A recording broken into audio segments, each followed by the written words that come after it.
Dobar dan, dragi gledaoci. Ovo je nedeljni pregled ilustracija. Ovoga puta bavit ćemo se mitologijom i fikcijom. Pronađeno mitološko biće, ljubazna i nasmejana radnica za šalterom, u narodu poznata kao šalteruša. Neki tvrde da su one davno izumrle, a drugi da nisu ni postojale. Kon Lum, šizofreničar iz epske fantastike, na trenutak je pomislio da je našao svoju prekrasnu igračku, ali su ga njegove ostale ličnosti uverile da je ona poreklom iz Kine ili Rusije i sigurno je kopija, na šta se ovaj duboko razočarao. Ćup, na kraju duge, možda i nije mit. Vesko, inovator u usponu, tvrdi da oko Sokolovo zarađuje oko 200.000 evra za 4 dana. Neki izvori tvrde da je to pomenuti Ćup, dok neki zli jezici tvrde da je to još jedan način pljačkanja naroda, te da ne postoji Ćup koji materializuje novac iz vazduha, već je taj novac imao prethodne vlasnike.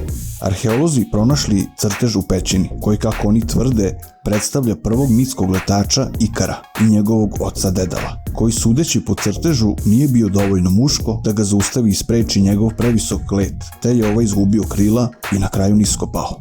Za kraj, stručnjaci tvrde da ako muškarac posjeduje ženske senzualne usne, to ne mora da znači da manjka sa autoritetom. Naprotiv, potrebna je velika moć za šetnju mitološkog bića poput Kerbera, a da pritom ne uništi sve čega se dograbi, već uništi samo ono u šta gazda prstom pokaže.